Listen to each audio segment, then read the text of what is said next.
So let me get started. Thank you very much, Martin, wherever you are, for inviting me. It's delightful to be here. Some people still left. I can't see. There's light in my face.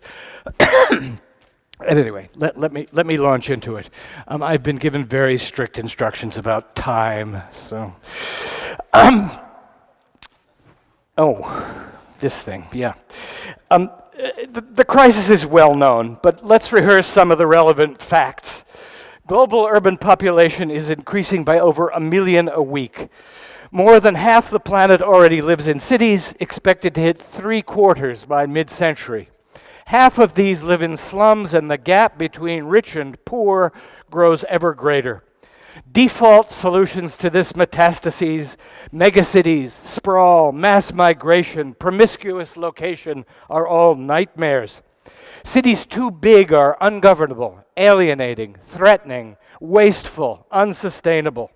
Market-driven bottom-line locational choices promote global social disruption and insecurity as jobs chase low wages and our urbanity pursues privilege for the so-called creative class. Finally, the planet simply cannot keep up with our rates of consumption and waste. Last year, 1.5 million Chinese died from air pollution. 1 billion people can't get a clean glass of water. Others travel miserable hours to work if they can find it. We all know some version of this grim truth.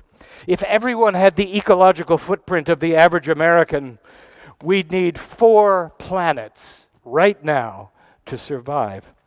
These are not simply urban problems, but cities are distillation machines. They concentrate. If we architects and urbanists have the equivalent of a Hippocratic oath, it's to keep sight of our fundamental task, creating places that are sustainable, equitable, and beautiful. But how? To begin, we must continuously negotiate our role and our relevance. Despite our dreams, we are not the hegemons of the urban and must be wary of the top-down. Real power seldom comes our way, and Haussmann, Speer, or Moses must be renounced as models of practice. The ultimate right to the city and its form belongs to us citizens. Well, this is a nice theory, but a somewhat thornier practice, and I certainly don't mean to suggest that we professionals are invariably subordinate. We lay down vital armatures, create the economic, intellectual, analytical, and physical circumstances for the project of the city, and must do so at a manageable scale, commensurate with the question and the crisis. But that our collaboration is contingent and constantly shifting shouldn't obscure what we do, nor its basis in consent. What's clearly not needed is turf warfare, the useless struggles that have yielded such mongrel disciplines as urban design, landscape urbanism, agricultural urbanism, ecological urbanism, and all these other little hybrid academic monsters. Each of these wannabe practices does mark legitimate discontent with our historic insensitivity to morphological nuance, our cluelessness about the environment, and the real meaning of social life. This anxiety is not new, and we of course stand on the shoulders of giants. Whether the completely socialized ecological model of the Chicago School or the efforts to situate the natural sciences in the urban context by pioneers like Patrick Geddes, we've been circling this territory for eons and will continue to do so like the wise moths that we are. But there's an even more dramatic risk, and that is that the city is simply disappearing, both formally and discursively. As the actual project of urbanization takes the form of the repetitive construction of massive but commonplace infrastructures, hundreds of identical apartment towers, skyscraper-clotted central business districts, giant highways, airport-free zones, we are impelled to identify the city with another territoriality, the ubiquitous ooze that is the characteristic spatial product of neoliberal multinationalism and its global zoning practices. I want to urgently suggest that these phenomena, including the megacities that aggregate them, are precisely not cities. We must hold the line against an excessively formal or operational notion of what constitutes a city. The city is no more than the sum of its organizational and operational infrastructures, and insist that the social, indeed the democratic possibilities of urban space are at the core of what distinguishes the idea of the city and its practices. The city seen as ground for participation founds another model with a powerful grip on the urban imaginary, one that's been discussed already at this conference, and that is informality, the dominant urbanism of cities in the so-called developing world. Informality purges planning from the charge of domination by foregrounding citizenship and participation. Can we use its methods in our own planning? The question does locate central issues of urban politics and empowerment, but too often we have a romantic and one-dimensional relationship to these places, whether based on their visual complexity, the cubist compositions tumbling delightfully down the hillsides of Rio or Bogota, or more importantly, on their self-initiation, economic creativity, and tight bonds of necessity. Today's do-it-yourself and tactical urbanisms are attempts to reinvigorate community control and to gain purchase in an environment in which that fucking 1% holds all the cards. How to reconcile the actual misery of squatter settlements with their communal dynamics, technical ingenuity, and open-ended formal invention without ratifying the end product.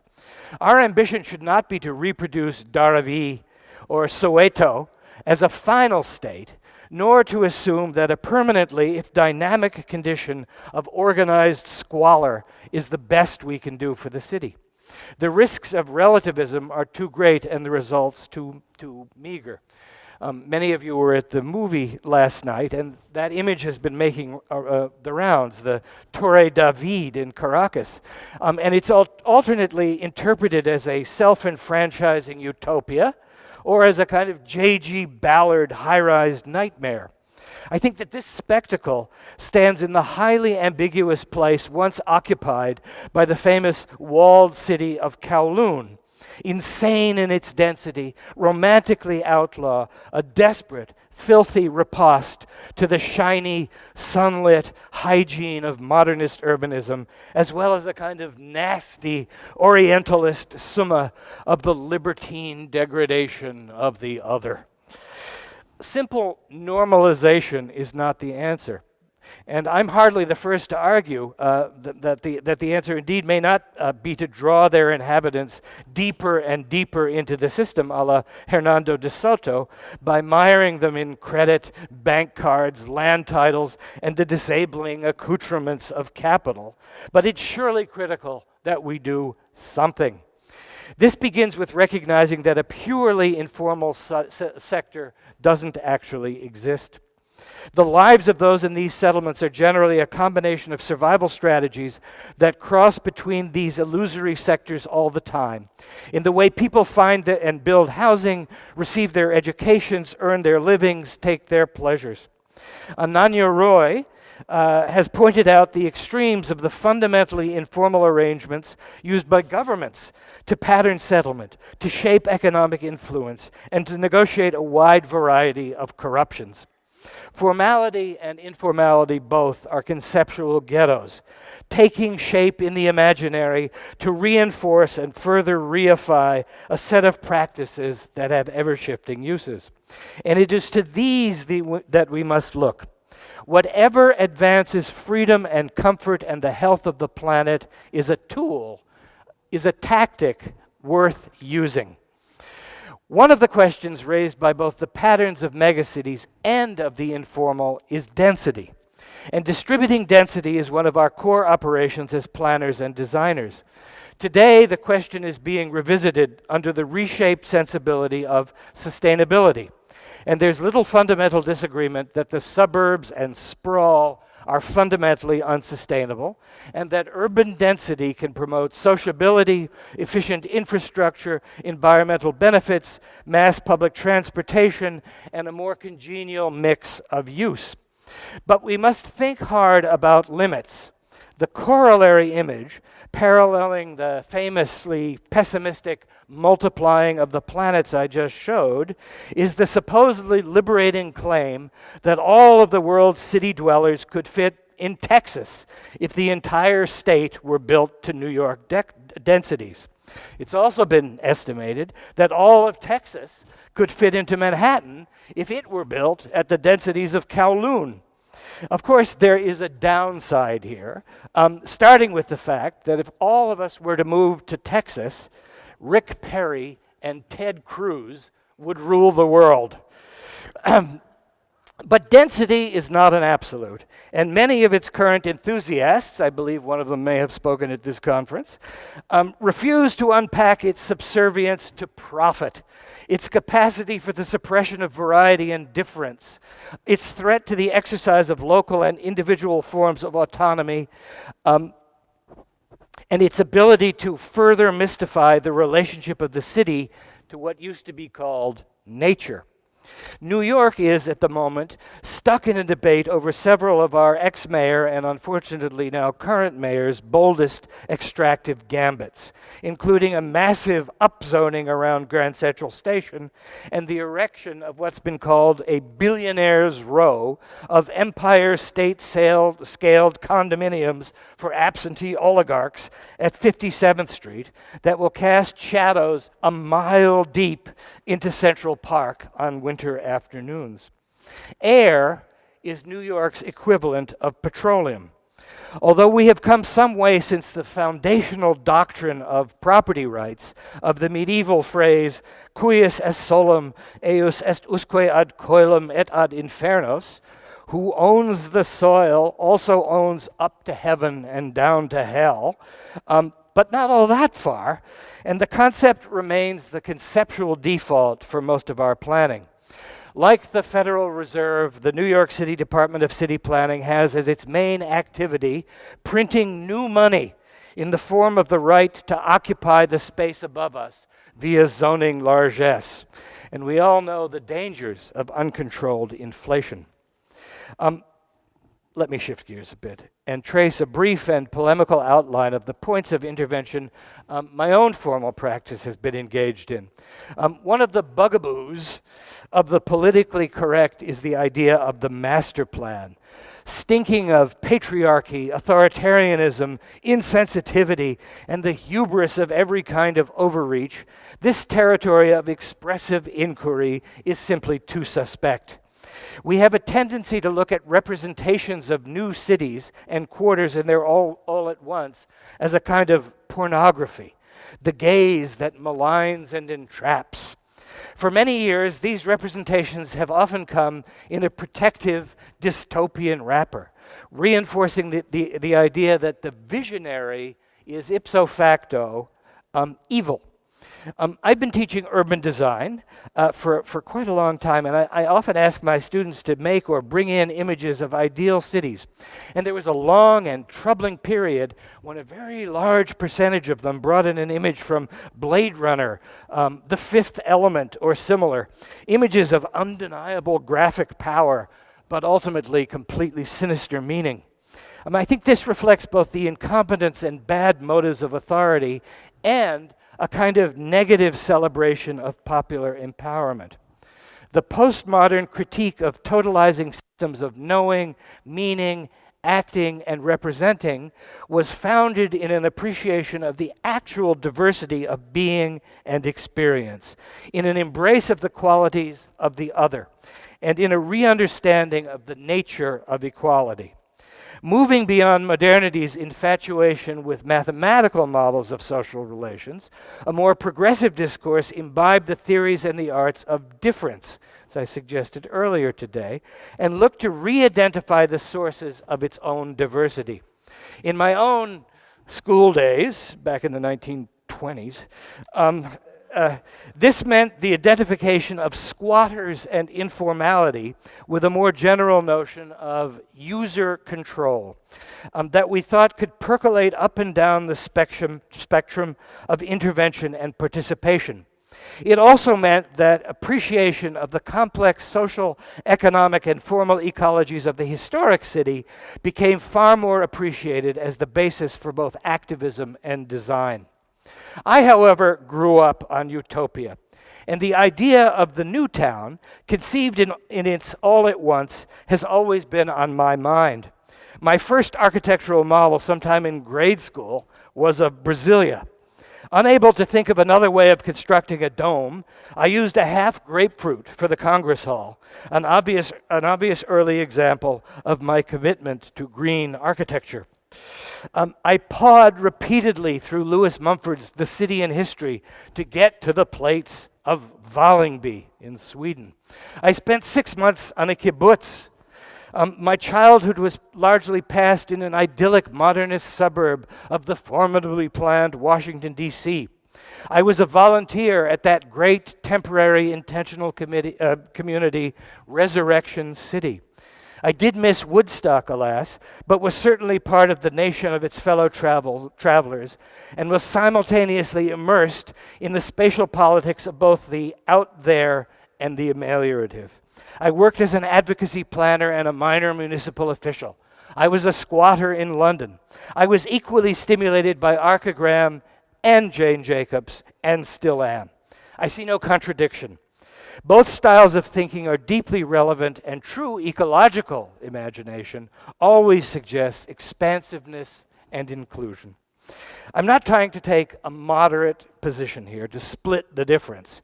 I want to argue that work on the city can begin anywhere where some heart and mind-felt certainty is to be found. I believe that neither the dominant deductive style of planning, we begin with a general program, proceed to a morphological frame, and finally get down to the doorknobs, neither that nor the more open-ended inductive style start with a memory of a sunny day in Venice or Cartagena, or with some other form that insistently insinuates itself into your sketchbook.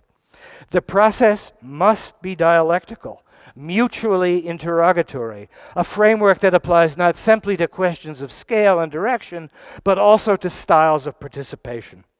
Equity demands the most varied and fluid forms of both imagination and representation. I'm going to show you either 2 or 4 projects, depending on how the time goes.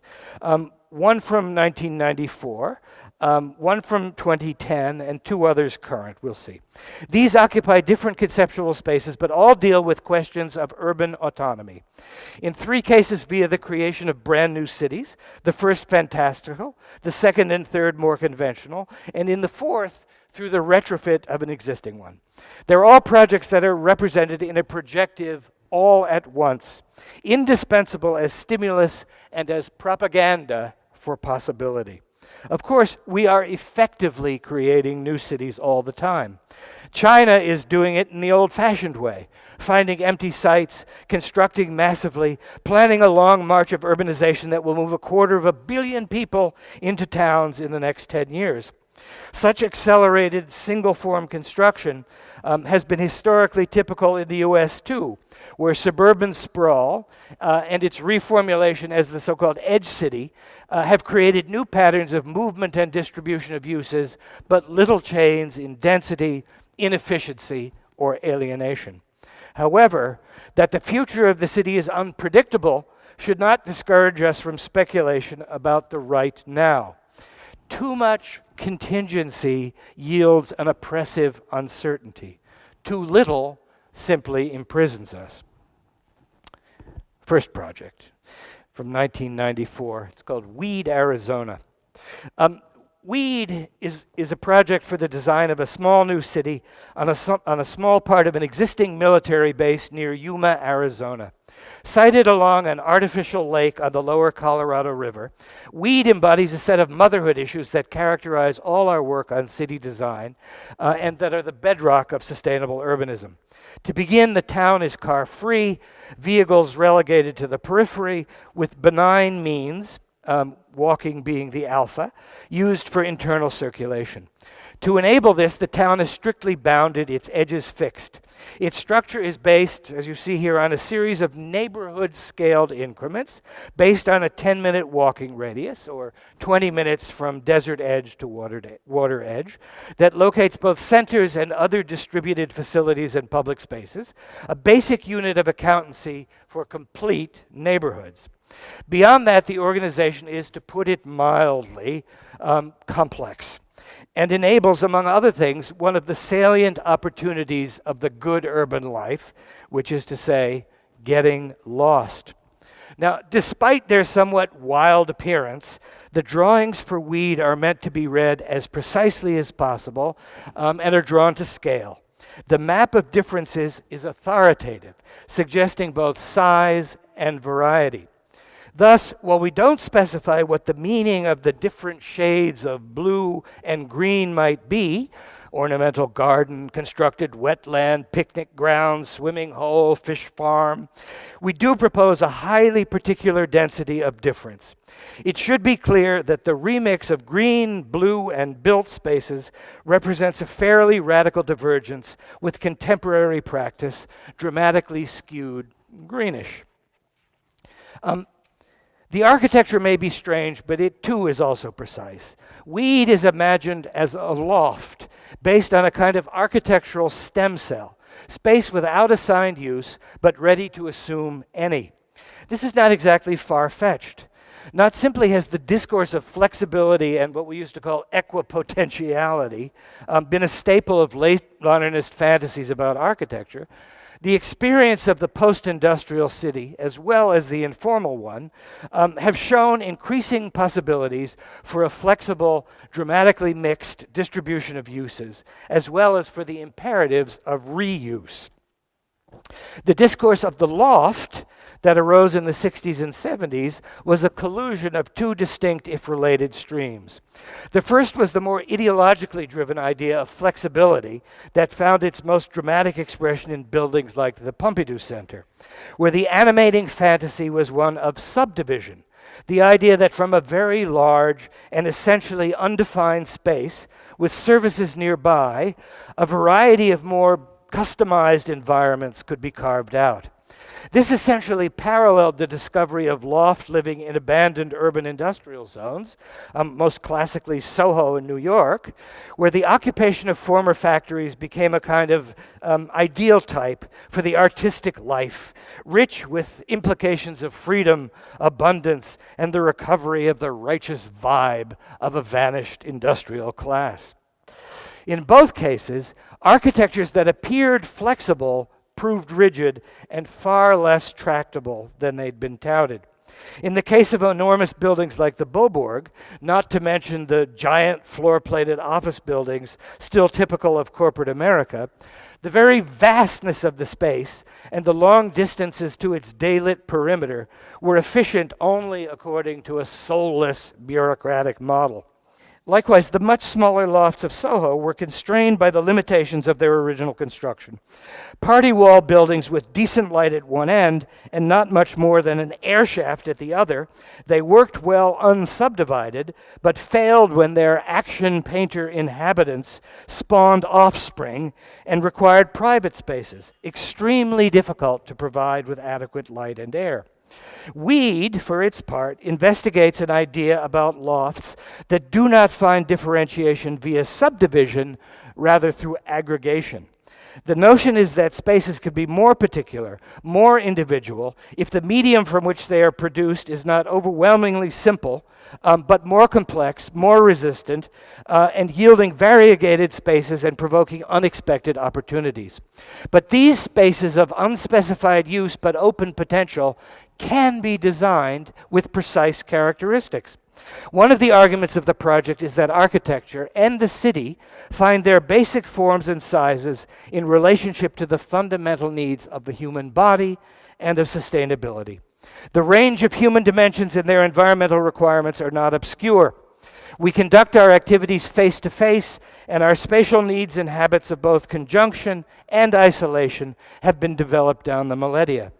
Buildings designed for daylight and cross-ventilation, the bedrock of sustainable architecture, not so well observed in this room, will fall within a narrow range of lengths and widths, and the drawings for weeds speculate about a number of configurations for flexible and sustainable, yet resistant and complex forms of inhabitation. This embraces both plan and section.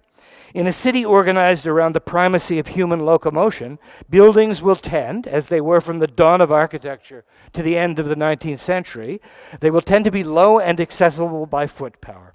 In general, this means a default maximum of around 5 or 6 stories. Having spent 26 years living on the top floor of a 5-story walk-up building, I can verify that extensive empirical research reveals that this is pretty much the upper limit for the regular climbing of stairs by middle-aged Americans, at any rate. The body-based sustainable city will thus tend to be both dense and low. So much about the fundamental physical requirements of such a city is easily derived. It's possible to offer a very wide variety of solutions to its design based simply on common sense, a logic that simultaneously tests form, use, and respiration. Of course, the city will always abound with special uses, and Weed has, as you see here, a zone of theaters and entertainment, areas where buildings of larger dimensions are integrated with a texture of smaller structures. And this compatibility of sizes is certainly one of the key issues of the morphological research to be conducted for our cities in general nowadays. And these cities must also have a variety of centers at different scales and of different characters. Although the forms may be somewhat eccentric, many of these places are designed recollectively, as all architecture must mix memory and invention, and evoke in proportion, dimension, materiality, or feeling some touchstone for successful placemaking, and fix the system of taste and of their authors. While you may not precisely feel the souks of Fez, the Piazza Navona, or the canals of Suzhou, they've registered indelibly on me as places of pleasure, practicality, and harmony. Urbanism's aspiration must always also be spatial, whatever other contingencies it seeks to satisfy. Still, the notion that a city can be designed in some detail without precise programming and zoning is something we continue to investigate. Zoning, of course, is an artifact of the 19th century, a product of the rise of the industrial city.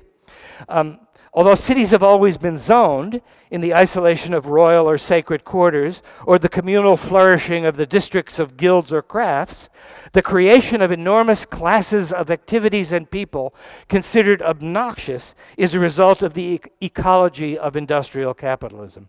Smoke-belching factories, fatal rail lines, and restive concentrations of the working class had to be managed spatially for both efficient production and policing. Our cities remain slaves of these tactics and their specific architectures, infrastructures, and social and spatial relations. Weed, like much of our work, investigates the morphological implications of a newly liberated situation, one in which zoning has lost its primary rationale. The twin imperatives of keeping foul uses and dangerous classes in isolation are now undercut by the prospect of clean production, service-oriented urban economies, tolerance for the presence of the other, and a recognition of the decisive role cities play in planetary ecology. However, while this post-industrial condition has enormously reduced the need for maniacal differentiation and undergirds the idea of the loft city, the idea of STEM space must be understood critically. Let's go back. As a concept with a real downside risk, a potential threat to local and individual identity. Thinking about the many new ecological cities we must build, not to mention the retrofit of existing ones, we're challenged to find the sources of their particularity. Rejecting both the global branding strategies of corporate urbanism and the twee nostalgia of an architecture and urbanism that continues to insist that culture abides eternally uninflected in historic forms, we must look for fresh combinations that yield new particulars. Obviously, this begins with living cultures and habits, vital connections between urban form and lives led differently, whether in Savannah, Santiago, Shanghai, or Prague. Ecological cities will be irresistibly shaped by the specifics of their bioclimatic and topographical situations, refusing the still dominant paradigm of sealed, uniform, space capsule architecture predicated on a fundamentally paranoid reading of the environment as the source of discomfort and toxic dread, whether from Al-Qaeda, Ebola, MERS, ISIS, or the breeze wafting in from the next Fukushima or Chernobyl. Weed is also an argument for another source of particularity: artistic invention. As local cultures find themselves under increasing duress, originalities of vision must play an increasingly important role. This doesn't mean that every city must be crazy, but it does suggest an unusually liberated situation, and that the relationship between freshness and consent is open to new and numerous approaches. This is utopian in that it imagines both new forms of architecture and urbanism and fresh forms of linkage between building and civic cooperation. But it's also insistently not so. It does not seek to universalize its architecture, to idealize human subjectivity, or to create, as architects and not merely modernists have long tended to do, a one-size-fits-all form of inhabitation and settlement. One weed might very well be delightful. A world of them would be a nightmare. And now I skip the series of cities we have designed in China. These are real cities, real clients, real country. I only refer to the 8 harmonies, which I will return to in the final section of my lecture when I get to it shortly. These are 2 cities that we designed in the orbit of Wuhan, one for 400,000, one much smaller. And as you can see, a certain amount of imaginative freedom is possible, although those are hideous representations of imaginary buildings. But I think some of the spirit of weed lives on in these forms, and in the idea in particular of a kind of harmonious relationship between the city and water. I've long believed, as does my friend Barbara, that hydrology is destiny. Okay. Oh, the final project. And don't stop me until I'm done. This is a project called New York City Steady State. So for the past almost 10 years, Terraform, the nonprofit research center I founded and direct, has been engaged in a kind of thought experiment. New York City Steady State is an alternative master plan that investigates exactly how autonomous the city might become, to see how close to coterminous we can make its ecological footprint and its political boundaries. The idea for this formed a dozen or so years ago when I was teaching a seminar in urban sustainability. We began with exercises using the famous ecological footprint to clarify the metrics of urban respiration and reach, and the class took measurements both of its own ecological footprints and of various activities and phenomena in the city. This always yielded striking results, and students were suitably abashed at how much of the planet's surface was necessary to produce a Big Mac, a pair of jeans, light in the studio, or a ride to the beach. While this was usefully provocative, it wasn't sufficiently specific, and we began to look at the actual inputs and outputs of these processes. This literalization via mapping, tabulation, and extrapolation of the real nature and sites of production and consumption gave rise to a broader question. What would it mean to literally take responsibility for all the elements required to sustain us, not as an abstraction, like the ecological footprint, but as a fact of actual daily life? What would it mean to actualize the model of import substitution, beloved of developing world economies in the 1950s as well as Jane Jacobs, to think about the city as a bounded system fully obliged to take complete care of itself? This fantasy was resonant both as a model of sustainability and as a proposition about local collective autonomy. So the basis, the predicate of New York City steady state, became the test of complete self-sufficiency. By pushing to the maximum, we elevated the idea of the independent city as an increment of organization and resistance in a globalizing and indifferent system, and as a source of both architectural form and social practice. We've now completed enough work to demonstrate, among other things, that it's possible to feed the current population of about 8.5 million of the city of New York a nutritionally sound diet with food grown entirely within the boundaries of the city. However, the environmental, economic, political, cultural, culinary, and morphological arguments for doing this are complex and often defy practicality. While our study is infused with a romantic utopian aroma, it is also a well-calibrated instrument for testing the modes and efficiencies of environmental autonomy at many sites and sizes. Small is not necessarily beautiful. There can be economies of scale, and we're not unconscious of various forms of comparative advantage. But societies and economies are always bounded. And New York City Steady State examines the fantasy of autarky and a series of logics of the local. We look to an idea about cost-benefit in the environment that's not based on purely economic arguments, not on the algorithms of capitalist realism. For example, the question of food miles is often reflexively understood as a metric in defense not simply of localism, but of a minimized carbon footprint.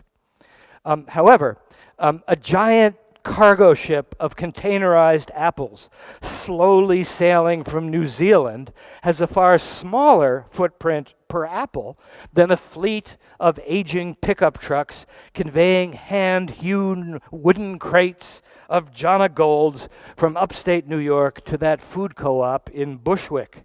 But fresh, hand-grown apples have other advantages which are irreducible to carbon. So our research is organized by respiratory function, those 8 harmonies again, and deal with food, water, air, climate, waste, manufacture, energy, movement, and building. Each of these has strong economic, social, and political implications, and their very porous boundaries create complex interactions with the others. We began with a focus on food. Urban agriculture is a subject of much discussion these days, and obviously it's fundamental to our survival. And it has the added appeal of a certain challenging improbability in the context of a densely built city like New York.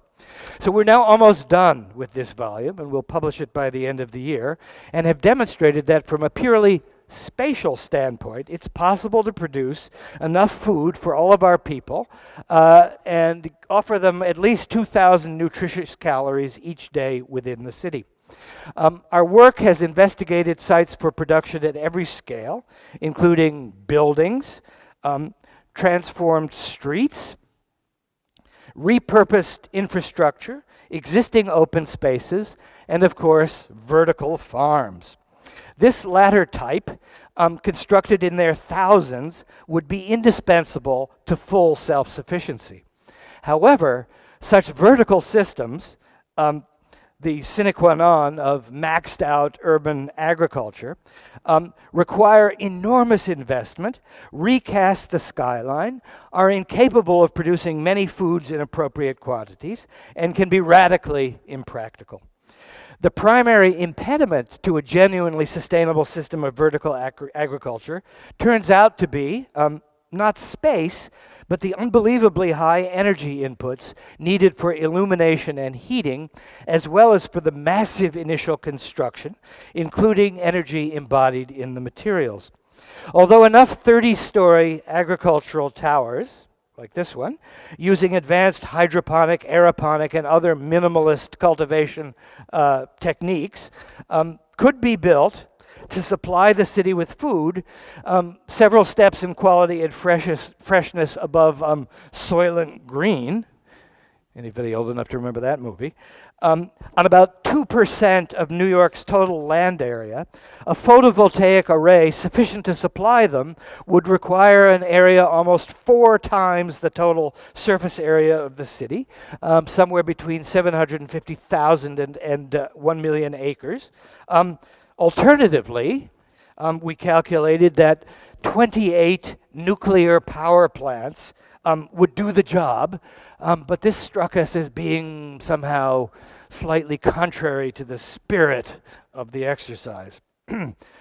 So recognizing the impracticality of this arrangement, we've examined a series of sweet spots that are more aligned with closing neighborhood-scaled loops that utilize viable amounts of energy, reasonable construction investment, and available land, and always honor the right to remain of existing people and communities. We've investigated a variety of morphological transformations at every scale that would characterize a city committed to autonomy and the idea that urban respiration must begin locally. One of the speculations that we've pursued is what we're calling the figure ground switch, in which the 19th century block pattern sees its built mass migrate into the space of the street, freeing up the interiors of the block for agriculture and other public uses. Now, in its first abstract iteration from some years ago, this inversion was largely directed to questions of movement and of the public realm, to strategies for reconfiguring the ratio of public to private space in the city. We'd been looking for an outcome that would combine the modernist fantasy of living in a tower in the greenery, not so bad, with a more historic idea of the central importance of the street. So the interior of the block in our scheme looks like this, and just on the other side of the building, it would look like that. This new pattern is one in which urban circulation has been radically transformed, with streets largely removed from the realm of the automobile, and to a degree from any form of circulation, with a mix of pedestrians, bikes, trams, buses, and relatively few small, slow, non-emitting vehicles, something like what are called complete streets. These were imagined as at once post-automotive and pre-modern, and a particular inspiration was both the medieval and the Islamic city. Now, when we first tried this maneuver, we saw it much too simply. In that initial sketch of a pure figure ground switch, the morphology is attractive, but the real potential for intensive food production is very small. We'd simply plunged in, devoting too little time to the actual metrics of sufficiency, the relationship of the new morphologies to the needs and numbers of existing populations, and to the production of truly useful amounts of food. We soon realized that even if we devoted all of the new terraced rooftops and interior courts to agriculture, the harvest was insufficient to feed more than about 3% of the encompassed population. So we launched a more precise investigation of several blocks in Sunnyside, Queens, which revealed to us fairly graphically the dilemma. So we began to look at the transformation with a basic assumption. As I said before, the population of the blocks under study must remain constant, and the area of calculation would not exceed the dimensions of the streets and blocks under consideration. So we began by testing this 100% scheme. And I think the result has a simulating, somewhat Kowloon-like urban flavor. The densities in architectural relationships in section and the contrast between the narrowed streets and the expansive interiors is great. But the vertical farms, the cylindrical things here, present their usual problems. The density of the towers compromises efficient solar access, especially at the lower levels. This does not preclude food production on these floors, but means that energy inputs are substantially increased. Add another nuclear power plant. One solution is to employ the lower portions of the towers for other uses, perhaps wine storage or mushroom growing.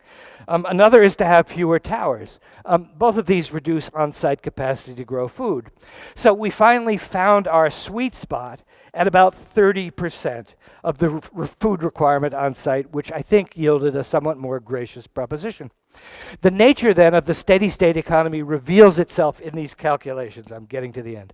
Adding residential units to the site means that housing can be subtracted elsewhere in the city, which is useful in reconsidering parts of New York that are built at suburban densities and still entirely dependent on cars.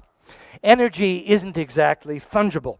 It's tied to the site of its thermodynamic conversion, whether in a car, an air conditioner, or a light bulb.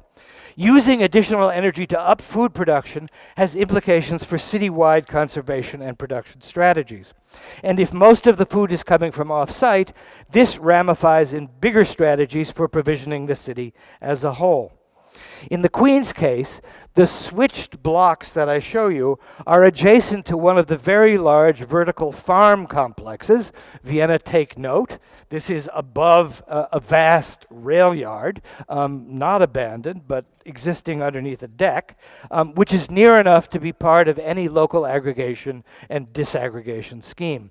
In the same spirit, this same area might be used for solar arrays to power the vertical farms, or simply to plug into the increasingly autonomous city electrical grid.